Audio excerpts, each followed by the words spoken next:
Okay, good evening, everyone. Thank you for joining. We're going to be making a start in about 2 minutes. We'll just give some more people the opportunity to join. So feel free to go grab a glass of water, grab a drink, whatever you want, and we'll be starting in about 2 or 3 minutes, hopefully.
Okay, good evening, everyone, and thank you for joining us. So this is just to let everyone know that this webinar is being recorded.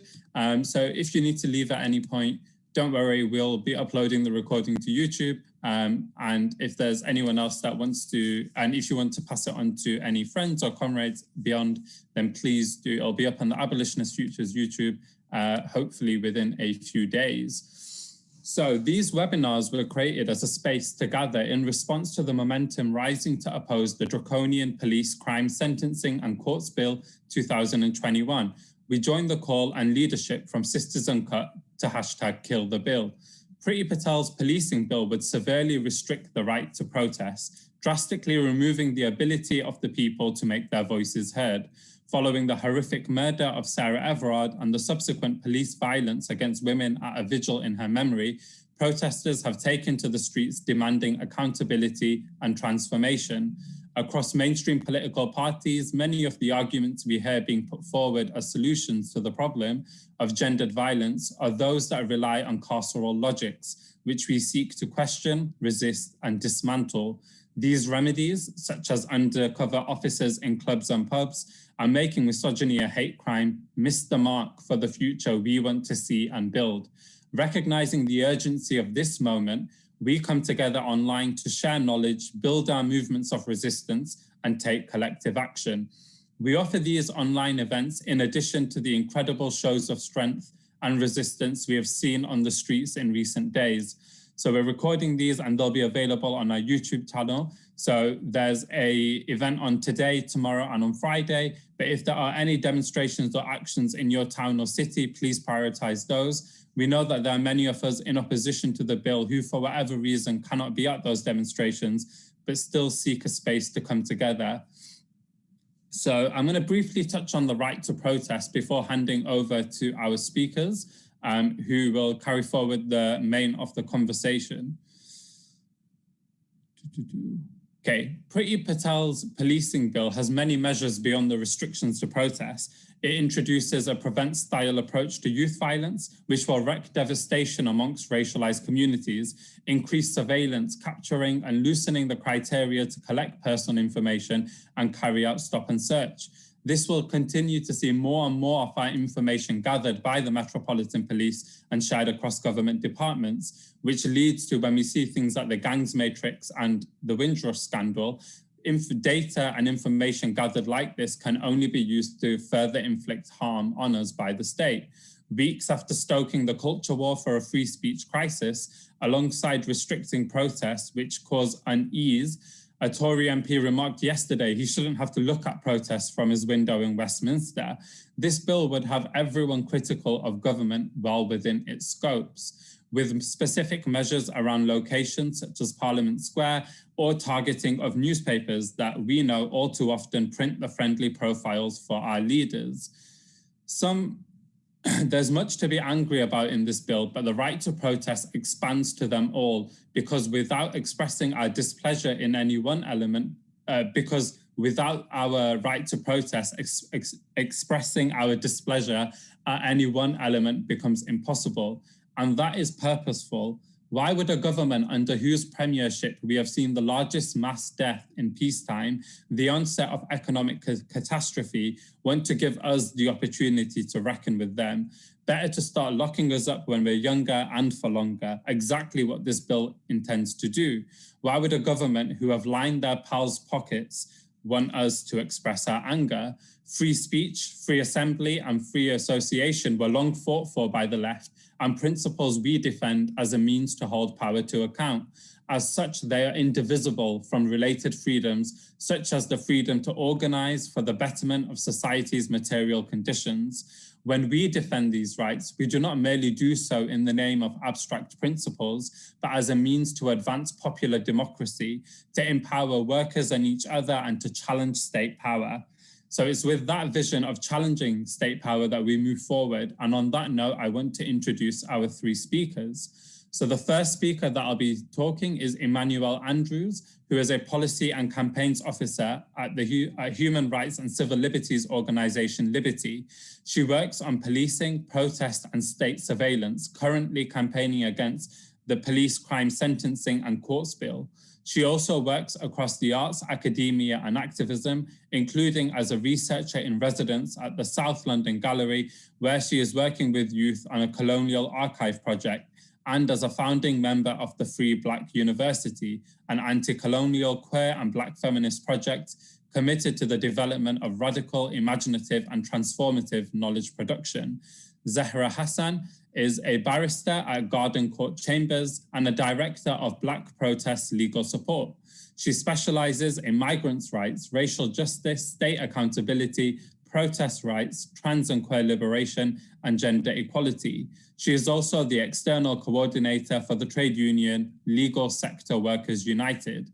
And our final speaker will be Asad. Asad Rahman is the executive director of War on Want, a lifelong campaigner against racial injustice and economic injustice. Asad was the previous chair of the Newham Monitoring Project and has been involved in multiple campaigns of holding the state to account through campaigns such as the Justice for John Charles de Menendez and campaigns such as the previous campaigns against the policing bills in 1984 and 94.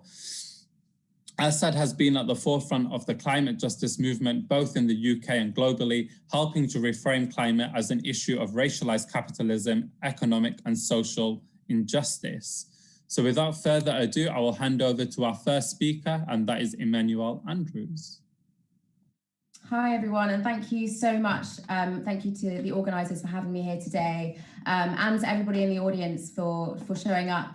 I think it's such an exceptional example of mass solidarity that we've seen over the past week or so. And, you know, I mean, this has been going on for much longer than that. And I know that many people are showing up from previous movements. And I just want to thank everyone for spending their time here listening to us talk about this really egregious bill.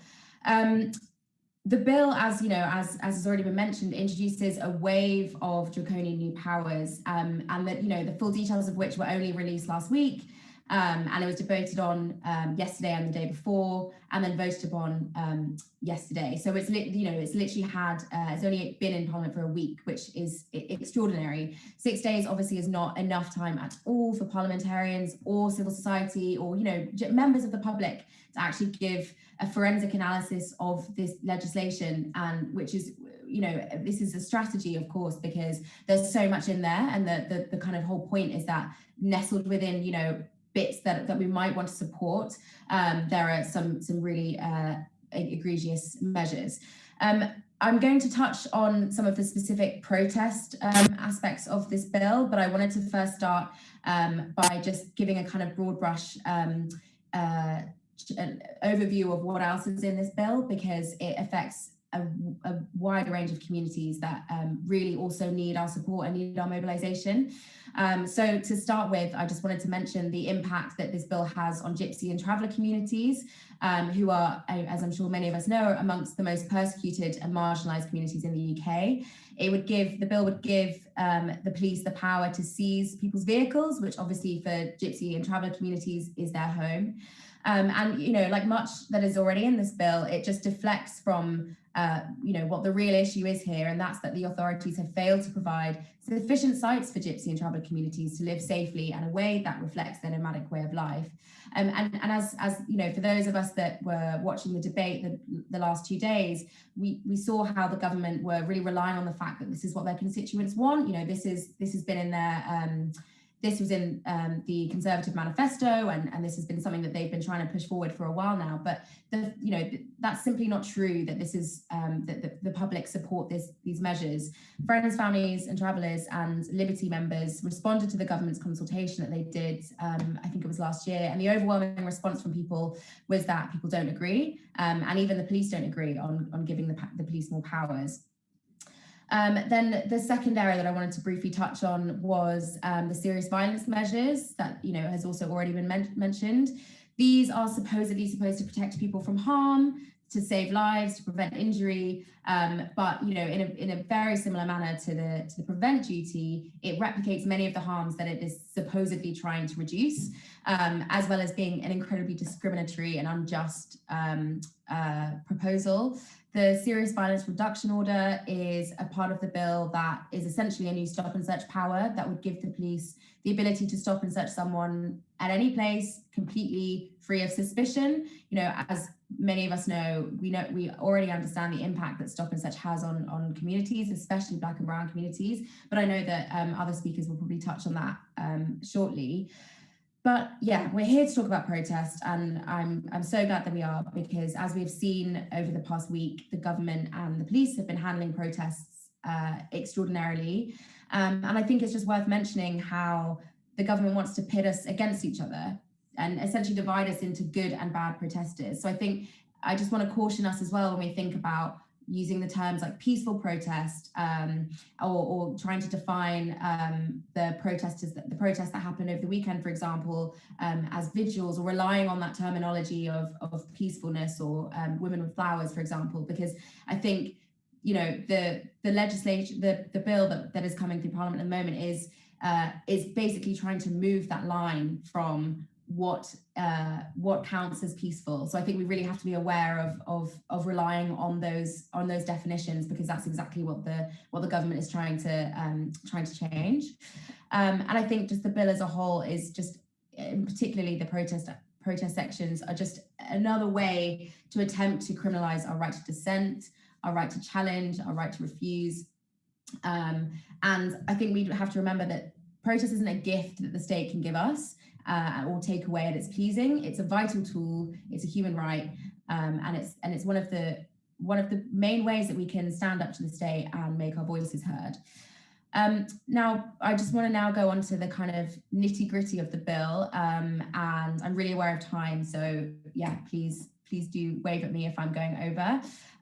But it's really important to note that the police already have incredible powers to manage protest. I know that the justification for this bill essentially is, or the protest parts of this bill is essentially that the police don't feel they have many powers. and they're specifically looking to, you know, Extinction Rebellion over the past year or so, and Black Lives Matter.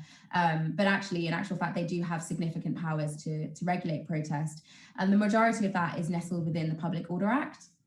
And I think it's really interesting that currently the Public Order Act distinguishes between moving, like marches basically, so moving protests, and static assemblies, so protests that don't move, still protests, much like the vigil, for example, would have counted under that. And the bill essentially amends the Public Order Act to bring those two different types of protests into parity with one another, which is something that we've been aware might be kind of coming on the cards for a few months, and it's something we've been campaigning against. And the reason being because that the powers that they have already to police marches are already really broad, and now bringing static assemblies into that is really worrying. And previously with static assemblies, there were only 3 conditions whereby a police officer could, the conditions that the police could set, and that was the place, the maximum duration, and the maximum number of people. But now they can do anything as appeared to them necessary. It basically gives them unlimited conditions. That means that they can ban a static protest and a march. And I think it's just, it's you'll see as I go through this, there are just throughout the bill and throughout the protest sections, there's just a broadening of language and a broadening of ways in which the police can impose these conditions. As I'm sure has been noted by many, the new section on noise is deeply concerning. It essentially means that anybody, any noise, any protest that makes noise that may result in serious disruption could be captured by this legislation. And what we see here is also that essentially protest is being deprioritized in the face of businesses, for example, so businesses in the locality, which is deeply worrying because protest is a fundamental right. It shouldn't be about whether people are disruptive, basically. And again, I mean, as I'm sure we'll talk. Oh, I've got my 2 minutes. Okay, wow. I mean, this is a really good example of how big this bill is because I've literally touched on 2 elements of it so far. I'll really briefly talk about the public nuisance aspects of the bill. So I think this bit, you know, if it wasn't so awful, it would be really hilarious, to be honest, because the public nuisance section that was previously a common law offence, which is now going to be a statutory offence, meaning you can land yourself in prison for 10 years. Simply for causing, I can't remember the language, for causing serious annoyance, which obviously is the point of protest. Protest is supposed to be annoying, protest is supposed to have an impact, and now the police will be able to charge you on that basis. And it's really unclear whether protest would even be a defence to that offence. Okay, I think I'm going to leave it there because I don't want to take up time of the other speakers, but to conclude really quickly, as you can see from this really kind of broad brush summary of what is happening in this bill, it's a really direct attack on our right to protest. And it comes at a time when, you know, the pandemic has allowed the government to gain enormous power to interfere with our lives, and repeatedly sideline Parliament, which is exactly what we're seeing happen again. And I think we've seen over this week how amazing all of the momentum has been around this bill. And I just want to really encourage people to continue it. We've had over 12,000 signatures to our petition, and in combination with another set of groups who are also running the same petition, the numbers are at over 200,000. And I just think, you know, I'm just so pleased that people are standing up to this attack. So thank you very much. Thank you so much, Emmanuel, and for all the work that you and your colleagues at Liberty and all across are doing on lobbying on this bill. If I could ask, actually, if there are any links that people can find out more information in regards to the guides that have been written to explain some of the other parts of the bill that perhaps aren't aren't spoken about within the public realm as much. Emmanuel will drop them into the chat box so everyone will be able to access them. But without further ado, we'll move on to Zahra. Thank you so much. And thanks for having me here today and for mobilizing this so quickly. So I'm going to talk more specifically about how the bill has a very blatant racialized impact. But I will first start by echoing what the other speakers have already said about the fact that this bill is a major assault on the right to protest and a very blatant and significant move to furnish authoritarian power. And in my view, the catalyst for this has been, in some ways, the fact that protest movements over the past year have been so effective and powerful in drawing attention to state violence and in challenging state institutions. And that's vitally, the Black Lives Matter movement's spotlight on police brutality. But the issue is obviously that this bill seeks to devastate the right to protest and in ways that will inevitably disproportionately harm racialized and marginalized protesters. And in a lot of ways, it will allow the police to continue and expand the ways they restrict demonstrations after the COVID regulations fall away. And we know that these regulations have been relied on heavily over the past year to effectively ban protests. And obviously the way that they've applied in terms of fixed penalty notices have also disproportionately impacted racialized communities as well. And essentially what this bill and the COVID regulations have done is they've emboldened the police. We know that over the last few days, the protests that have been taking place, led very powerfully by Sisters Uncut, have been subject to very, very heavy policing. And this has been to the extent that Black activists from Black Music Movement and BLM Leads have released a statement saying that the level of police harassment they've received over the past week has meant that they've now stopped attending some of these protests over the last couple of days. Black Protest Legal Support, which is the organization that I'm part of, has also seen an egregious affront to the position of legal observers. Essentially, Black Protest Legal Support provides legal observers to protests that have, that are Black-led, that are anti-racist, or that concern issues affecting Black, brown, and racialized groups. And legal observers attend these protests independent of the protest to monitor police behavior.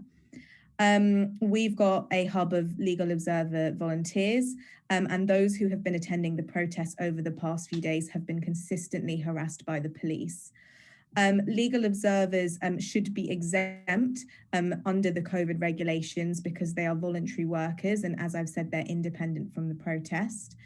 But last night, particularly troubling, 4 of our legal observers were arrested. 3 of them were given fixed penalty notices and 1 of them was released under investigation.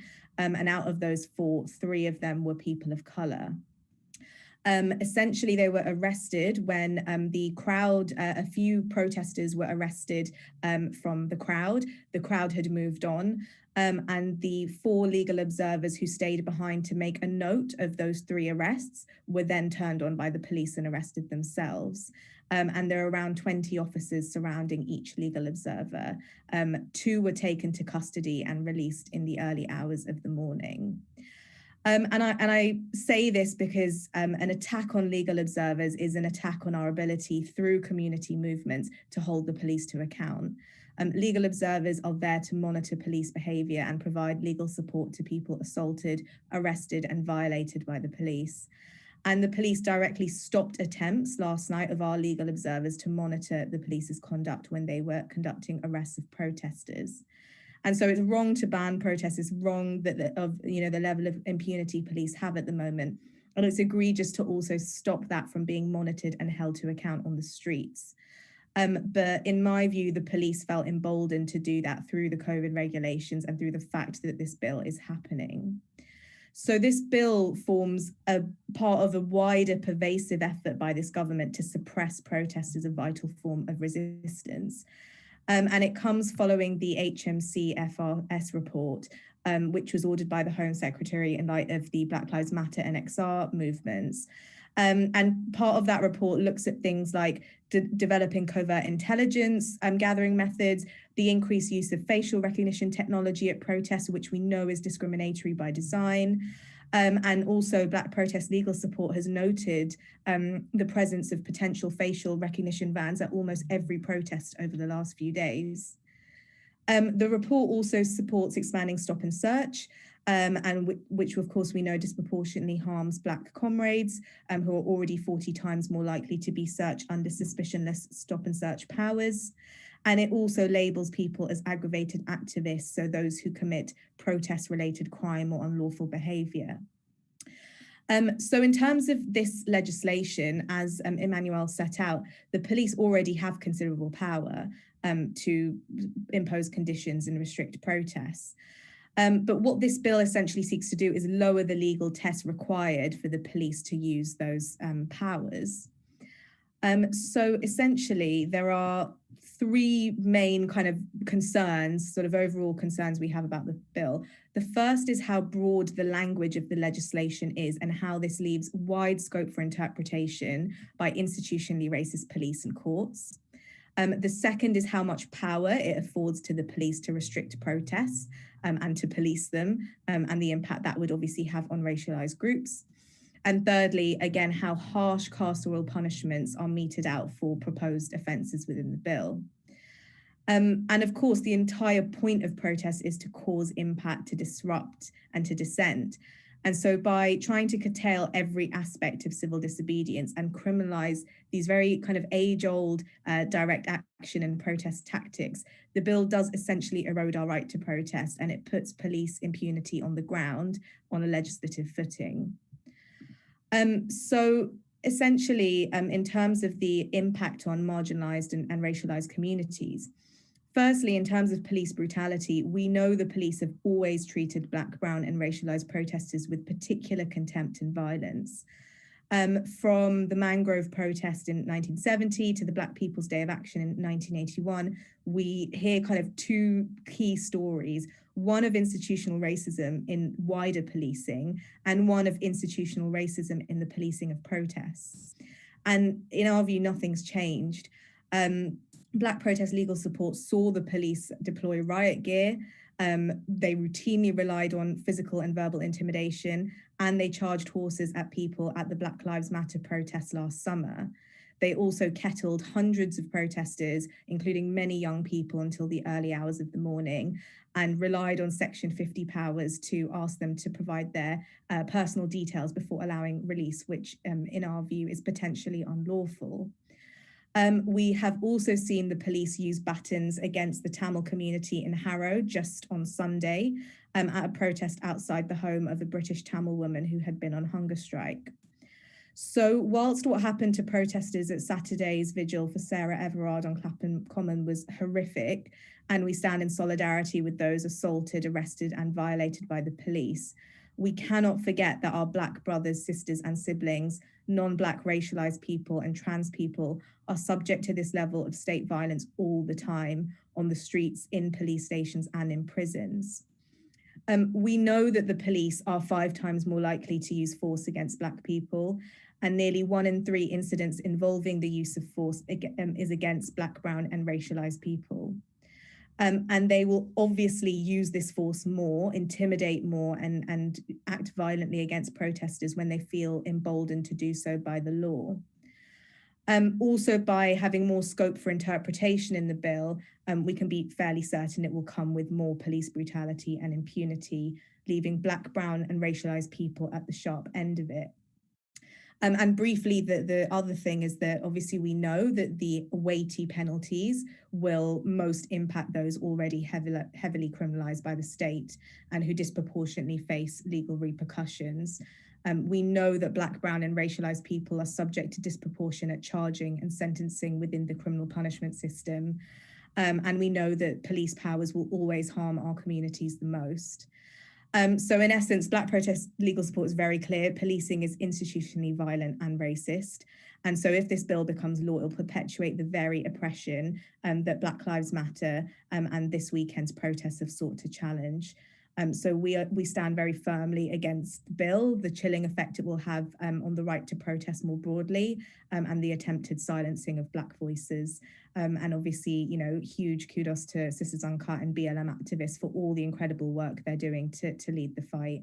And obviously, we're going to continue sending legal observers to protests and making sure there is someone on the ground holding the police to account.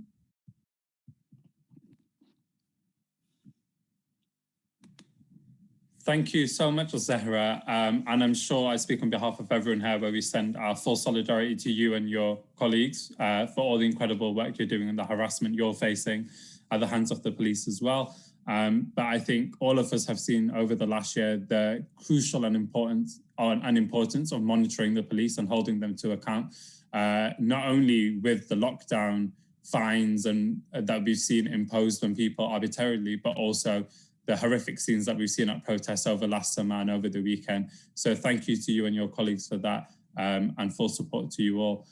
And we'll now move on to our final speaker. So that is Asad Rahman. Hi, thank you, Ilyas, and thank you to Emmanuel and Zahra. I think they so comprehensively covered all of those issues. So I thought maybe I would say a little bit also about maybe the global context, because I think we have to also situate what's happening here within that broader context. So we all know we've seen this rise of authoritarianism and extreme right-wing forces, this rolling back of human rights, this sort of normalizing of repressive laws. And of course, all of that was happening pre-COVID, right? As the crisis of neoliberal inequality, racial injustice, climate, compounding all of the inequalities and injustices. And that was already challenging this orthodoxy of what we call liberal democracy and created this rise of far-right populist forces. And what's really fascinating is when you look at all of these forces, wherever they are, there are some very, very common sort of themes that run through them, that they locate themselves very much in this frame of like law and order, of being pro-police, of course, of using race and targeting minorities, whether that's Roma, Black, Muslim, etc. And of course, wrapping themselves very much in this flags and statues, this idea of the state and of the nation state. And I mean, it's fascinating to see it, of course, being reproduced in such visceral ways within this bill. And there's no hiding that. But it's also important to, I think, for us to recognize how social democratic forces have responded to these far-right populist forces, because what they've largely done, of course, is co-opted the narrative of the far right and often say we have to speak to this unspoken or this silent majority because it's their views. And when you are listening to many of the MPs speak in that debate, I mean, it's just shocking. You could have heard those being, Front National or National Front or whatever kind of framing that was being used and now was being so normalized within the parameters there. And so it's not just that Sri Lanka or India or Brazil, Israel or US under Trump,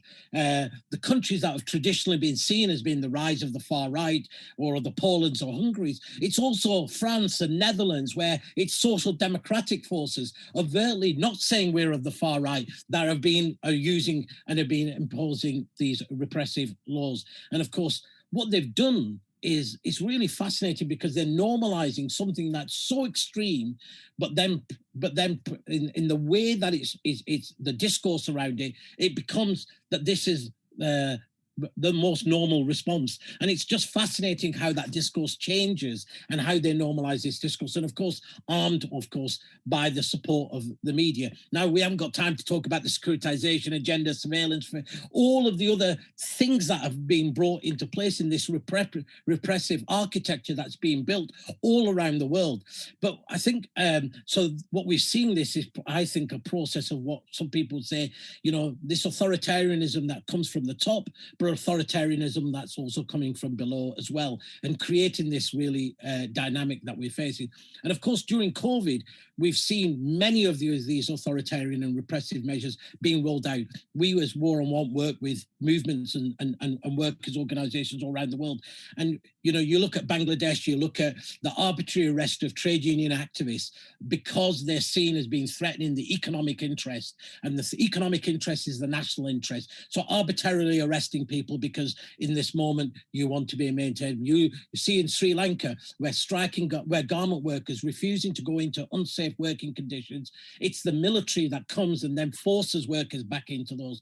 This idea between the corporations and the military coming together again under the argument of security. We've seen it, of course, very viscerally now with the Indian farmers' protests and how Modi has used repressive legislation to try and crush the largest social movement protests that India has seen. And it's not just in those countries. In South Africa, one of our partners, Abishali, which is the shack dwellers movement, you know, some of the most vulnerable movements and communities that have been under the most repressive restrictions. What we've seen is also the state outsourcing some of this repression to private security firms, to contractors, and they're acting in the name of the state. I'm seeing, you know, everything from arbitrary detention to attacks on activists. And of course, the reality is, the world we live in, this is going to get worse. Inequality is not getting any better. The climate crisis is not going to get better.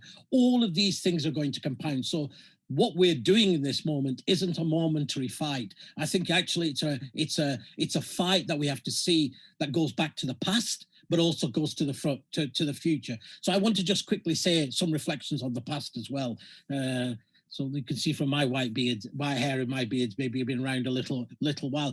And when I saw Sarah's vigil and the attack on that, you know what the immediate image that came into my mind was of, you know, Gurdeep Singh Jagger in Southall, you know, after he was the racist murder that took place down when the community came out to protest, how the police broke that protest. When people said, oh, it's terrible, they're a vigil of somebody who's been murdered.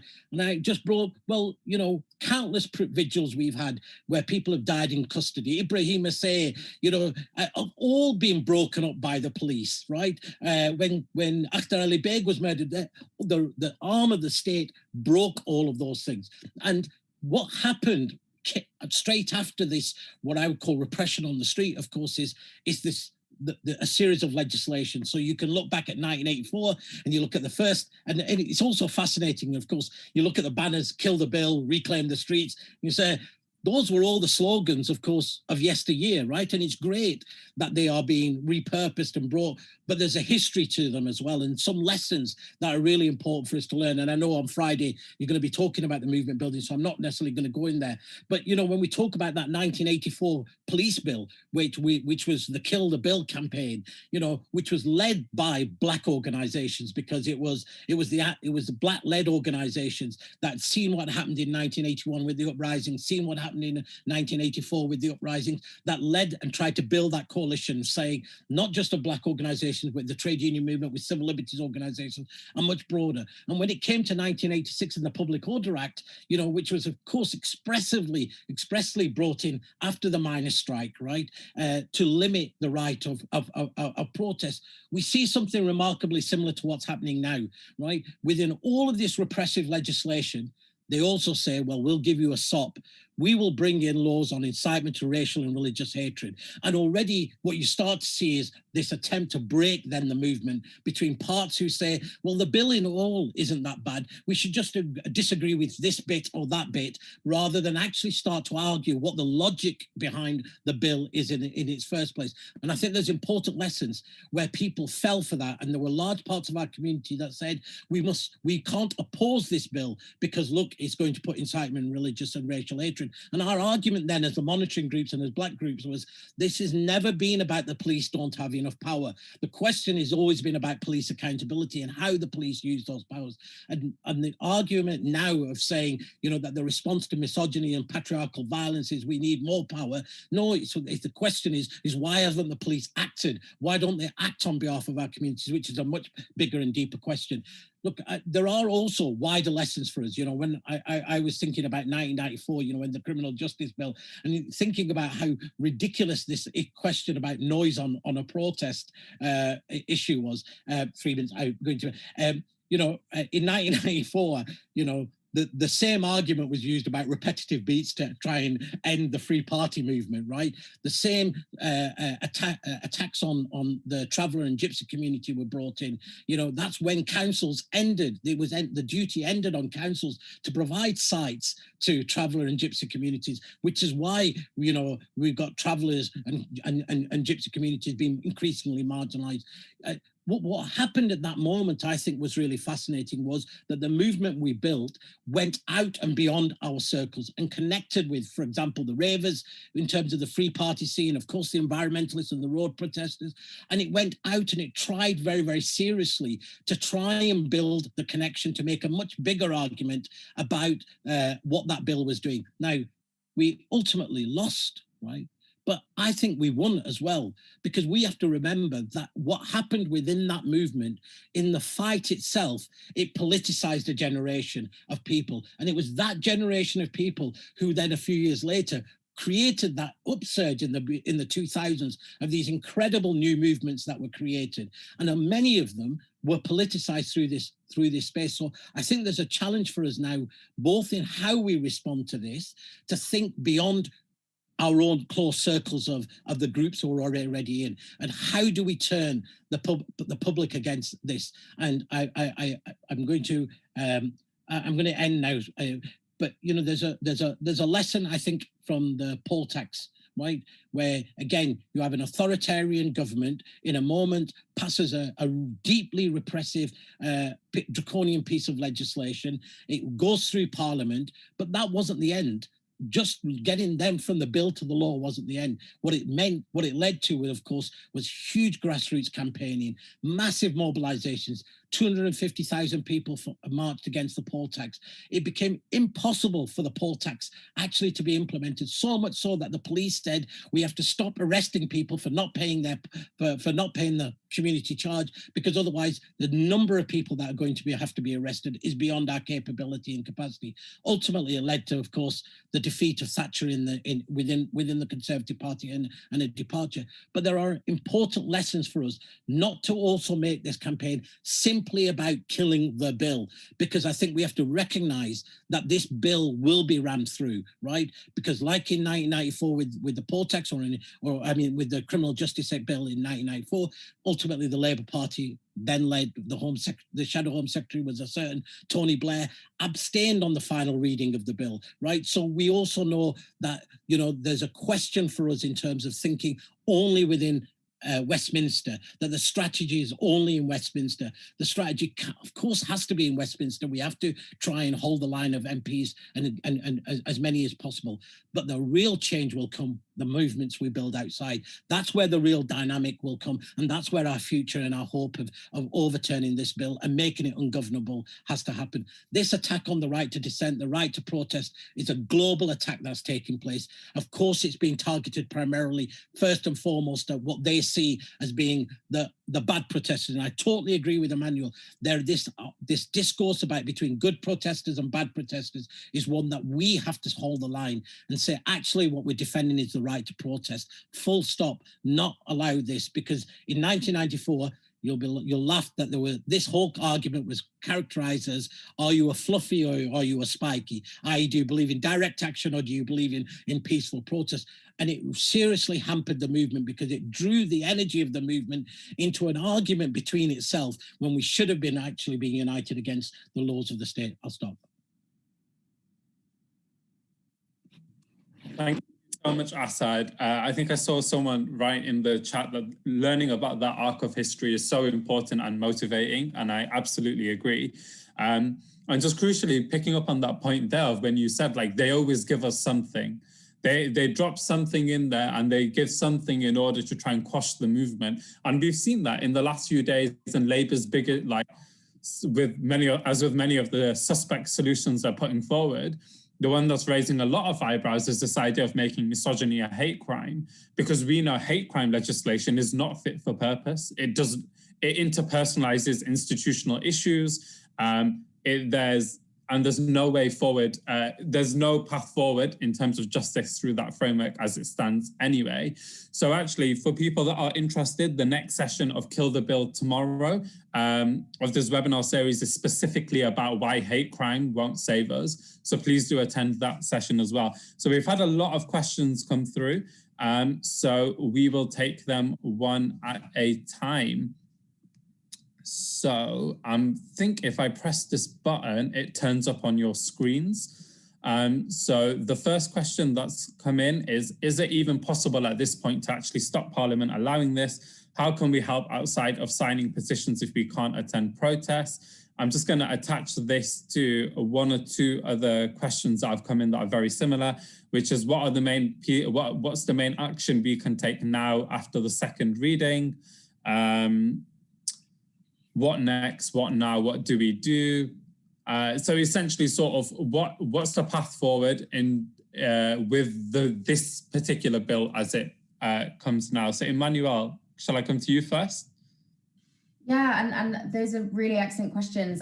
In terms of what's happening next, so the bill is going to now be going through committee stage, which essentially means that amendments can start coming through. I think, you know, I just want to also echo what Asad said in terms of not being beholden to the parliamentary process. Of course, we want to, whilst we can, knock some of the kind of rougher edges off this bill, but as we've seen, you know, with the parliamentary arithmetic, it's very unlikely that we'll be able to get what we want, essentially. But I don't think that's a reason for us to give up hope.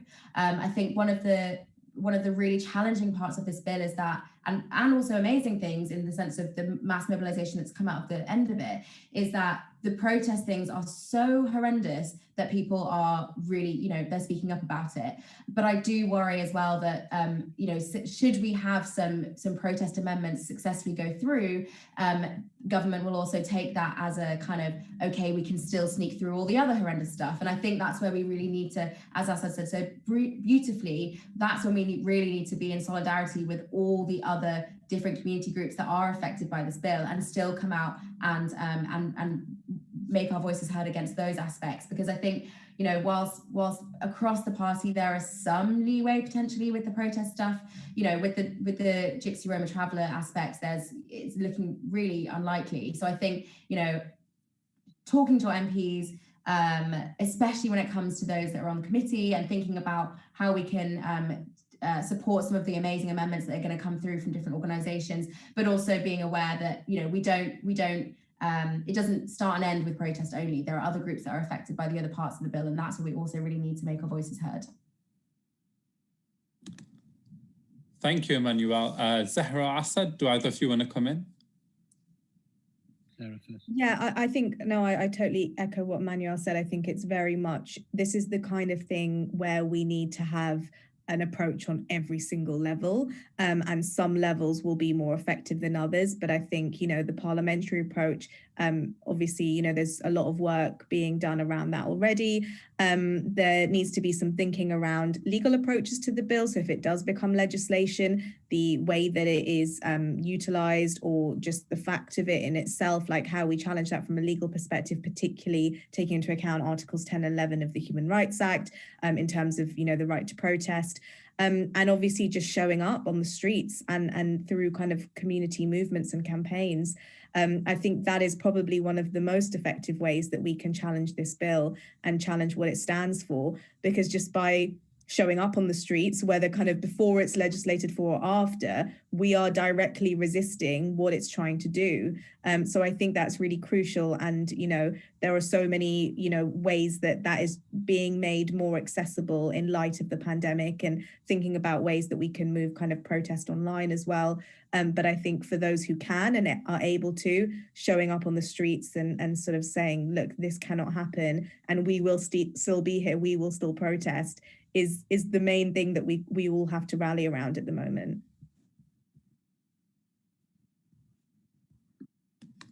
Asad, just maybe adding on to Zahra's absolute important point, showing up on the streets is important. Look, you know, a week on Friday, this bill was going to go through with very, very little opposition, right?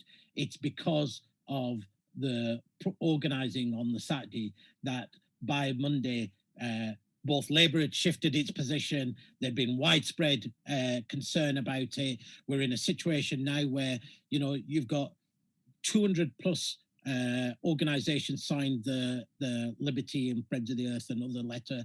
And what's fascinating is that you've got everybody from the RSPB on one side, Quakers, right through to movements. And the question for us, I think the big question is, you know, how do you hold this mega coalition together that has, of course, the law bar? And part of our job as progressives is to raise the law bar of what is acceptable, right? Because this is where the danger is, that they give ground on one or two pieces and then say everything else is all right. But at the same time, our as progressives is also not to try and create the high bar so that we only become a tiny coalition, right? It's how do you start at a low bar, but then politically move that bar up as the movement grows, as you politicize more and more people. And I think there's a comment in there about the trade unions, and it's great to see that the trade unions are signing on to this. Great to see that the trade unions also see that this is an absolute threat to workers and workers organizing.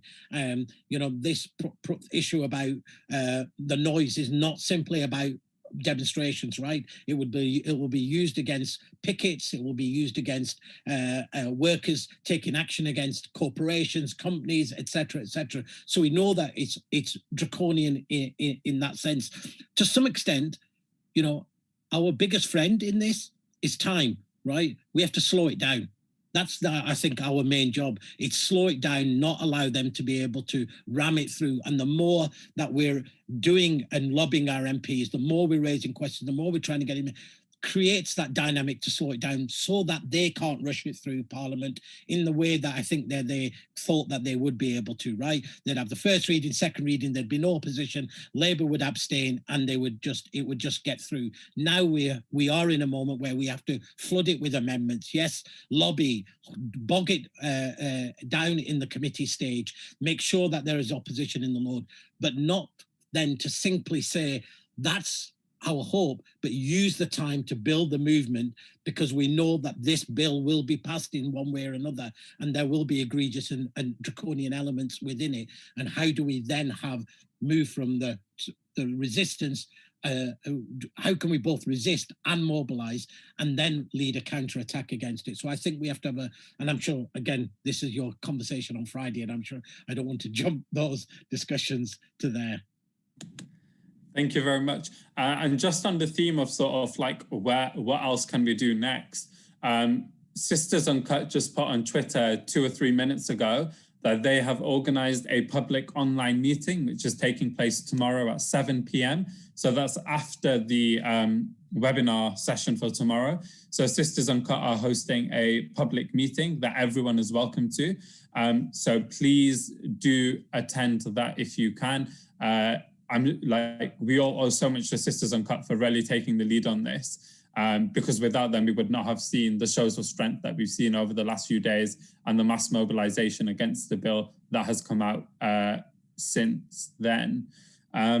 So we've got a few more questions. I might just ask a few at a time, and then panelists, please feel free to take whichever ones you want. So the first one that's come in is, how do we keep feminist politics central to this movement against police powers as it broadens? The second one is, thanks to all the speakers, I just wanted to ask a question. In the context of a left that is numerous but disorganized and demoralized in the wake of the defeat of Corbynism, how do we find a way of crystallizing opposition to both this bill and the wider attack on our civil liberties in a way that builds our capacity to act and opens a space for strategic discussions about the way forward? So yeah, we'll ask those two for now. And so please feel free to take on whichever one you want. Emmanuel, do you want to go first, or should we work backwards this time? Okay, other way around. Asad, it's you first this time.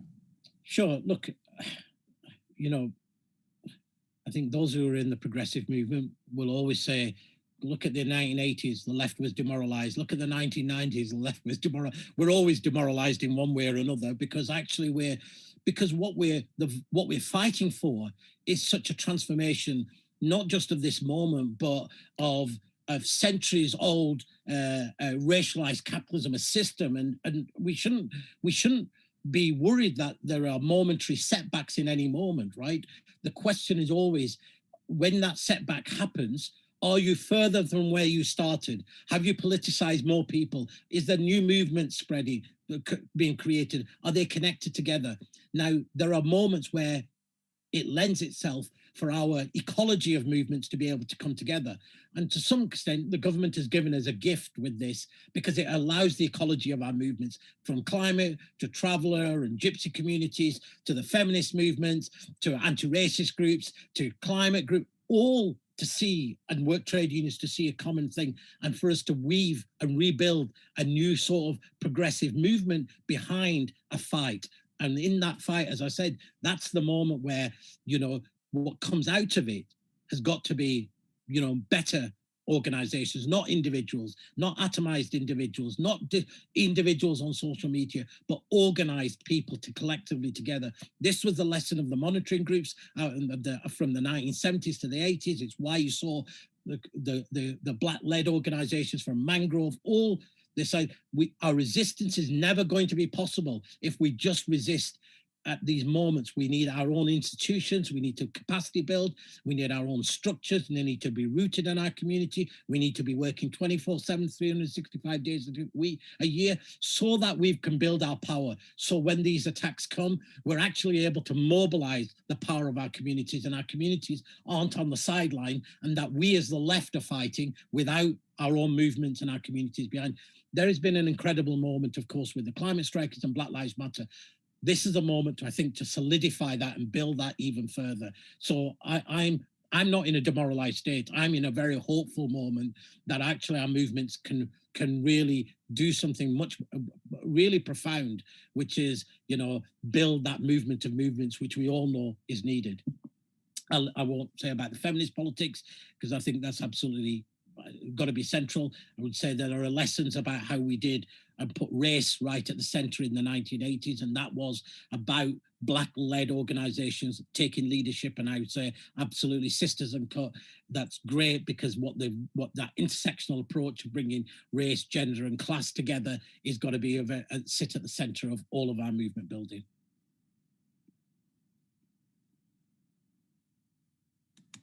Zahra or Emmanuel, do you want to come in? Zahra? Yeah, sure. I think I'll just pick up from what Asad was saying about, yeah, absolutely, about feminism in this movement. I mean, I think that in some ways, feminism has been centered in this movement, you know, and it has been done so by the very nature of what we're talking about in terms of the particular types of state and gendered violence, but also in the groups that have been leading it. And like Asad said, you know, Sisters Uncut are a group that are predominantly led by women and non-binary people of color, and they have been on the front lines. And we at Black Protest Legal Support are so proud that we are also a group led by Black and brown women and non-binary people. And those are the people who've been on the front lines. And that is the way that it tends to be in these sorts of movements. You know, who are the people that show up, who fight, who organize, who lead? It tends to be, you know, kind of women, non-binary people really putting themselves out there for all of our liberation. But I think what was kind of missing, or has been missing in some of the narrative, not obviously all of the narrative or what's been going on the ground, but probably the mainstream media narrative, is the fact that this is an anti-racist fight. And we need to think about, you know, who are we listening to? You know, who is getting the, you know, sort of who's taking the credit for the work, who's, you know, really like the public face of what's going on. And unfortunately, in lots of ways, that is not the people who are on the front lines at the moment. And that's why we have to center anti-racism in this always, because we know when we're talking about gendered violence, we know that Black women, Black trans women, Black non-binary people are the people who are disproportionately affected. And, you know, we can't miss that from this conversation, and that is being missed in lots of kind of discourses and spaces. So, you know, and even spaces on the left. So that is why, you know, I think that is the crucial question and the crucial thing we need to focus on going forwards. And just really quickly to add to the brilliant things that have already been said, I think in a way that the kind of two latter questions, how do we keep feminist politics, and I think racial justice politics, as Zahra and Asad have kind of explained, is essential to this too, central to this movement against police powers as it broadens, as well as how do we find the question around how do we find a way of crystallizing opposition to the bill and open a space for strategic discussions. I think the way in which we do both of those things is to imagine beyond the carceral state for all of us, and to recognize that it is up to us to actually reimagine what safety means. What does safety mean for us as women, or for queer people, or for trans people, for Black people, for people of color? Like, what do those, how can we actually reframe what those definitions are on our terms, and that don't rely on carceral responses to violence, for example? Okay, thank you so much to all of our panelists. So if you look in the, so all of our panelists have been sharing links to where you can find out more about their work. Asad, if you want to drop a link to War on Want in the chat, that'd be great as well. But Megan from Abolitionist Futures has put in a link to a Google document, which is compiling groups to follow and resources related to #KillTheBill. So if you go on that, you'll be able to find out all the information about groups mobilizing and different resources in order to learn more. I'm just dropping a link now to give you more information about the future webinars that we have later this week. So tomorrow we have one on why hate crime can't save us. And Friday's session, as Asad has alluded to multiple times, is about building a movement to meet this moment. And that will have organizers from various different police monitoring. So we'll have someone from the Network for Police Monitoring, NetPol, an activist from Sisters Uncut, and from other social movements as well, speaking about where do we go from here and how do we move forward. So thank you all so much for joining and attending. Thank you to all of our panelists for making time very last minute to come and give us information about the bill and inspire us into thinking about how we resist moving ahead. Solidarity, everyone, and hopefully we'll see you tomorrow.